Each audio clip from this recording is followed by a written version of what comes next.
when President Biden, Vice President Harris came into office, our industry was somewhere in the $100 billion a year industry here in this country. I think, as we get through the Inflation Reduction Act, we got to get that number up to $1 trillion a year to meet the president's goals around decarbonization. Did you know in the previous administration, the Department of Energy's Loan Programs Office issued exactly one loan? That's right, one loan. If memory serves, it was for the Vogtle nuclear plant. However, under Jigar Shah's guidance and the current DOE Loan Programs Office, $31 billion in commercial commitments have been made on 24 projects across sectors as diverse as critical minerals and hydrogen and electric vehicle batteries, and of course, solar and wind and even methane reduction. I get a chance, and it's a privilege, to interview Jigar Shah about once a year. It always falls in September at the annual Renewable Energy Conference known as RE+. This conversation is that interview, which happened very recently at the 2024 RE+, at our Power Up Live podcast stage. You can see all of our interviews from Power Up Live at suncast.live. I hope that you do enjoy this wide-ranging interview that touches on all the things you would expect from Jigar, including his perspective on the importance of nuclear in our clean energy arsenal. I hope that you're subscribed to the show. That'll ensure that you get notified every time we drop a new episode with front lines clean energy warriors just like Jigar Shah. Thanks for being here, and I hope that you enjoy this episode from our Power Up Live series. Let's get ready to tune up your skills, Solar Warrior, as we dig into another powerful conversation here on Suncast. We want to put the pieces together here on exactly how the Biden-Harris administration has supported renewables, and in particular, one of the ways is by hiring you, frankly, out of the private sector, you, David Crane, a number of others, really smart individuals who understand how renewables work to put that money to work. And for the next 25 minutes, we're going to regale you with content around how the DOE LPO is revitalizing the way that we think about supporting our infrastructure growth. So over the last 3.5 years, under Jigar Shah's leadership, the DOE LPO has been completely overhauled from essentially a dormant organization having only one loan during the previous administration, to issuing more than $31 billion in conditional commitments, closed more than 24 project loans across diverse sectors, including critical minerals, hydrogen, energy storage, solar power, EV, battery manufacturing, and methane detection, among many, many others. More impressive than that is the application pipeline. Relaunched the platform and built a team around it to expand the scope, really. 209 applications, 281 billion in financing that is being sought through those applications. And it is private sector led and government enabled. That's one of the things that stands out to me, is exactly how strong you have engaged approximately 6,500 organizations across the U.S. energy landscape. So we only got 30 minutes to dig into a lot of work that's been done. Seems like, to say the least, things have been speeding up at the LPO. Can you speak a bit to that? Yeah, well, thanks for having me. This is great. I had a lot to say there.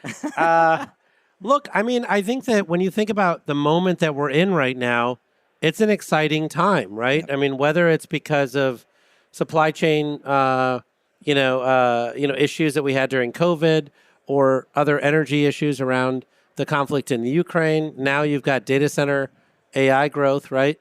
There's a lot of solutions that people have been pursuing for over a decade or more that are now hot right now that need to scale up to meet this moment. Right. And I think the challenge has always been that we don't really have commercial debt that's available in this country for first-of-a-kind deployments at scale. And so people had to 100% equity finance that deployment, which is pretty damn expensive, right? And so as a result, a lot of folks got stuck after raising B rounds or C rounds, and they really had no place else to go, right? And so I think a lot of what we've done today is figured out how to give people hope, right? And that's allowed people to raise their C and D rounds and actually get to, where they're coming to Loan Programs Office requesting debt. Now, the bigger challenge is that when you have that much interest in the program, well, you can't, process that much interest when you only have a few employees. Right. So we've had to staff up. We've had Yeah. to hire, and finding extraordinary people takes time, right? And so every, few weeks, we're adding 2 more people to the loan programs office. Amazing. And it's been slow and steady, but I think that's been extraordinary. But just to put in perspective how many people work at the loan programs office, we have about 4 times more capital to put to work than the largest debt fund in the energy space. Oh, wow. And we have about 1/4 the number of people to do the loan processing with. So we're doing a lot. We're Yeah. doing a lot with extraordinary people. You have, in our industry, served a lot of roles. One of them is as a key speaker. You served a slightly different role today that I haven't seen the hat you put on in a while, and that is one of moderator. You're participating in this fabulous series we call Master Speaker Series, talking about partnering for power, tech, utilities, the built environment. And there was a utility person, there's someone from large-scale real estate, JLL, and there was someone from the investing side, Spark Fund. Can you give us some takeaways for the rest of us as the moderator on what you heard on that panel that you feel like others should be walking away with? Was there any arsenal there? Well, I think this goes back to what I was saying before. We're in this unique situation where for a long time, there was genuine conflict between the solar industry and the utility industry, right? Because the utility industry was saying, we don't really have load growth, and you're sort of stealing some of our customers, and we don't want you to steal our customers, right? And the solar industry kept saying, but we're adding a lot of value, right? We're putting solar panels on circuits that, are hard to serve, right? And have battery storage now where we can do these things. And I think for a long time, that conflict actually led to suboptimal outcomes, right? Right. And I think today, the utility industry is acknowledging that they need to deploy every tool necessary to be able to meet this moment. Right. They're getting load growth from AI and data centers. They're getting load growth from all of the extraordinary success that the president's had around, manufacturing back in this country, right? From Bill and IRA and the CHIPS and Science Act. And we're having fantastic load growth from this, huge adoption from electric vehicles, heat pumps, electrify everything. And so as a result, there's a lot of circuits that the utilities have that are getting burdened. Right. And their go-to, move is just to upgrade the substation and upgrade the circuit. That's getting expensive. Yeah. Because the utilization isn't going up. It's just the cost that's going up. And so now they're saying, hey, wait a second. We could do this way cheaper if we add solar and battery storage to that circuit, right? And so now the question really becomes, what is the utility actually doing? In the case of Xcel Energy, they're saying to the regulator, we want to rate base 400 megawatts to 1,000 megawatts of solar plus battery storage at the right places using a utility planning model. For people like Peer, but also the rest of the solar industry, they're saying, bring us your best, and your finest projects, right, so that we can deploy them.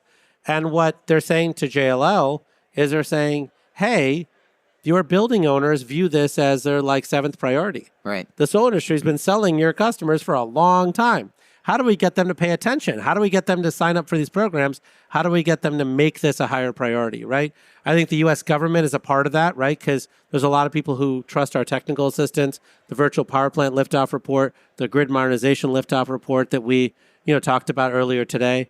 And so I think when you think about what Xcel's doing and the help that they're asking for, that is a much different way for the utility to partner with the solar industry than they have in the past. And you're starting to see many other utility companies around the country see that leadership and go, wait a second, we want to do that in our utility territory.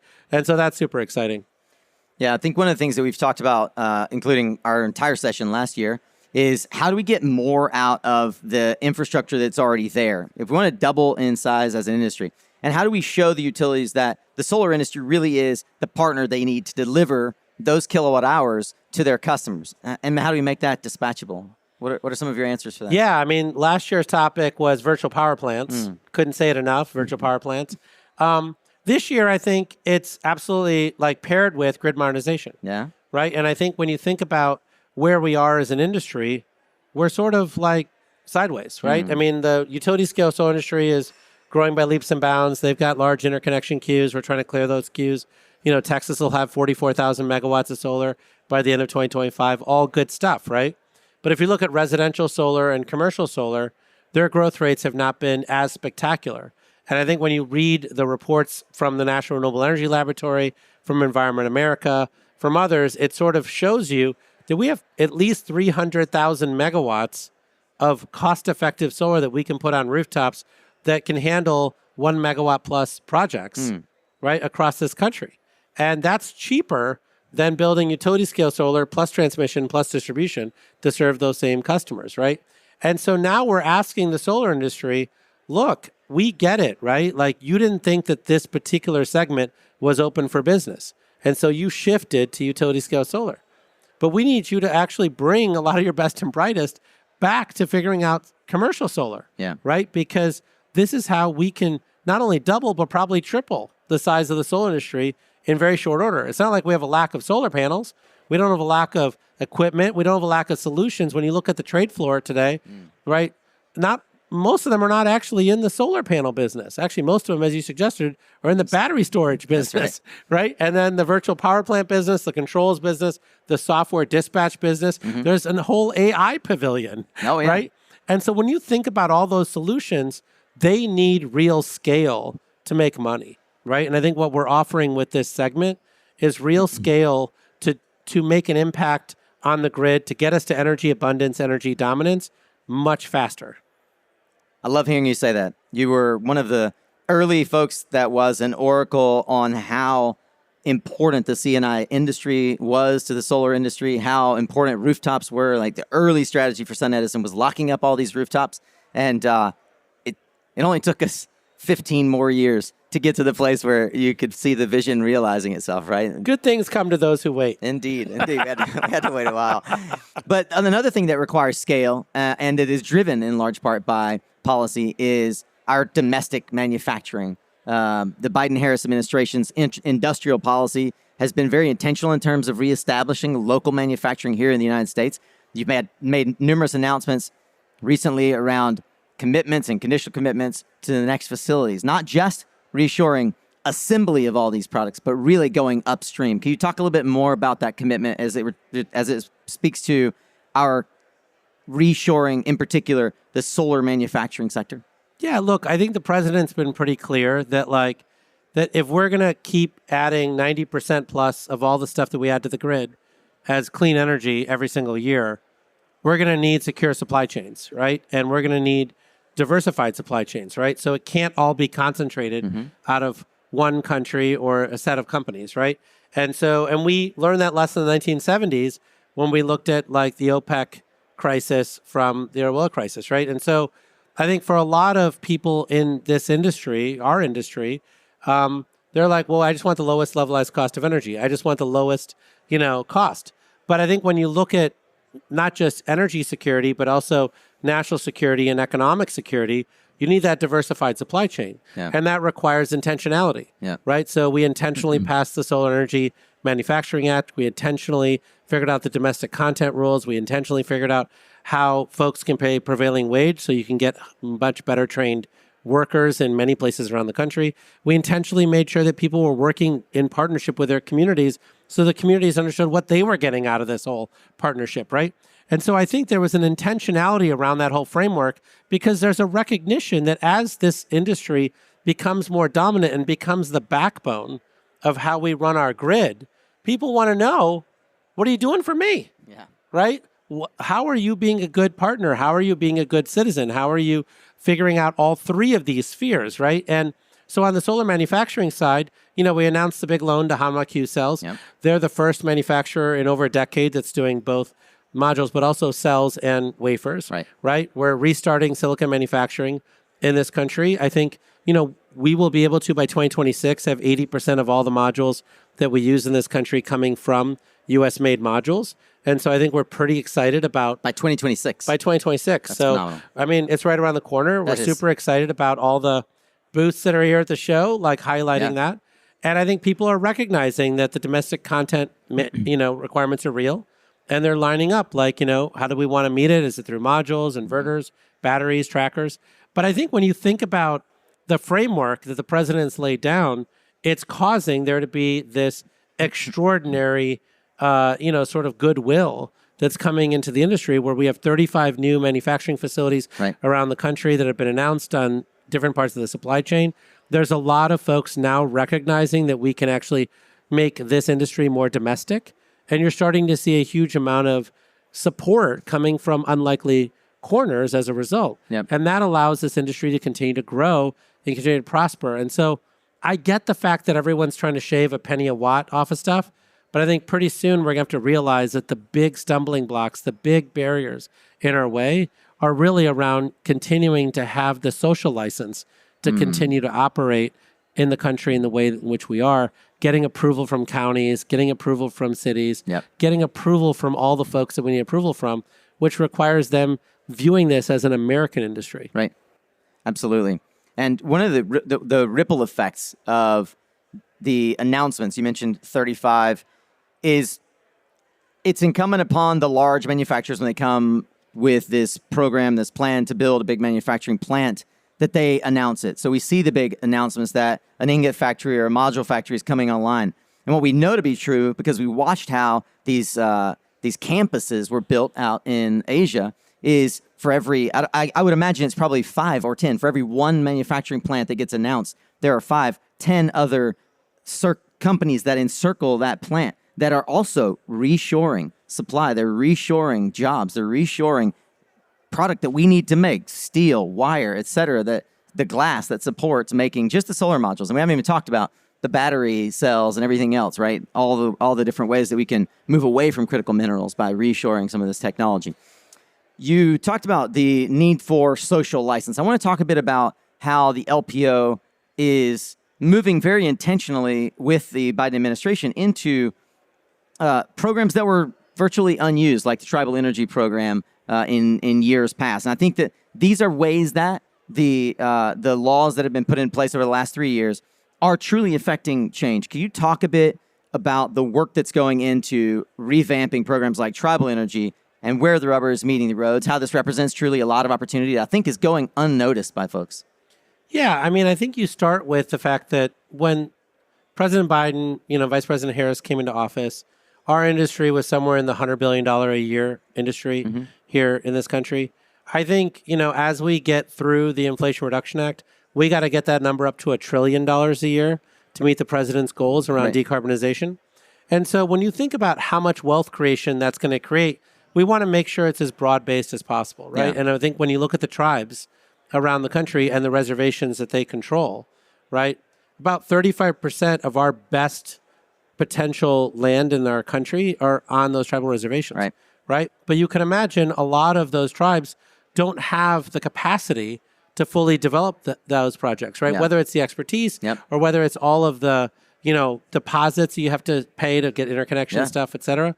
And so part of what I'm heartened by is, traveling, down the hallways of this conference, so many people in the solar industry have actually turned their attention to tribes, right? Yeah. And so you start to see so many companies now that are working with tribes to figure out how to bring job creation, how to bring expertise to those tribes, but also obviously figure out how to bring capital and money to those tribes, right?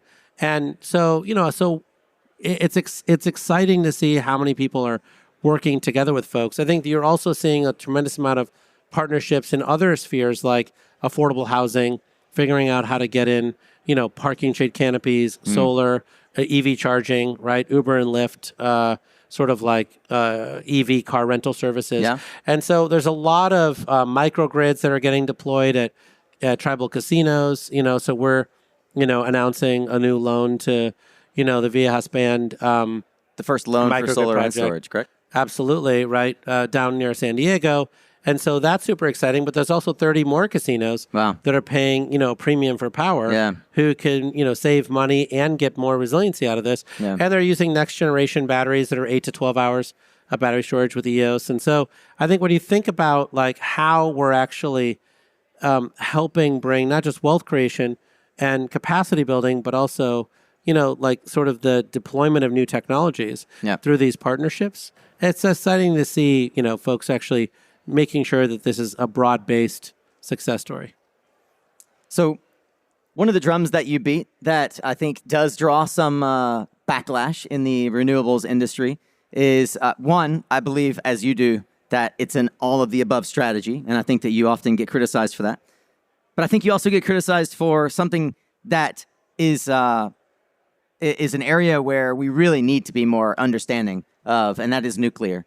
I'd love for you to talk a bit about the core focus at LPOE, and there's $65 billion pipeline for nuclear projects. All projects that are TRL 6+, right? These are not projects in their infancy. They're not bench projects. These are real projects. Can you talk about the need for nuclear as you see it?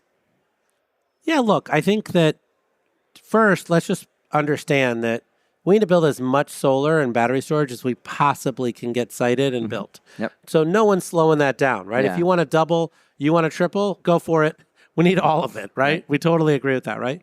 But I think when you look at our coal fleet in the United States, what's remaining today is, our coal plants are largely over 50 years old. Right. It's really too expensive to retrofit them, fix them up, and actually keep them running longer.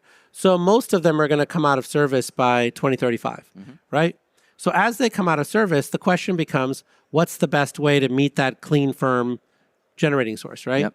And there is no right answer. So we can build a bunch of solar power, but actually add 12 to 18 hours of battery storage. We can do that, right? But that's expensive, right? 12 to 18 hours of battery storage puts you into $130 to $160 a megawatt hour, right? That's not cheap. So now you look at geothermal. Geothermal, today is in that $130 a megawatt hour, but our liftoff report shows that we think it can get down to $70 a megawatt hour by leveraging all the expertise from the oil and gas industry and some of the 6 of the best states in the country that can do this stuff, right? That's great. So you do as much geothermal as you can, you do as much solar plus long duration and storage as you can, but then there's still a gap, right? Yeah. And when you look at, Vogtle units 3 and 4, I get it.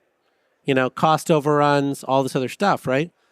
But their total all-in costs now are coming in roughly at like $130 a megawatt hour. Wow. Right? So $130 a megawatt hour is expensive.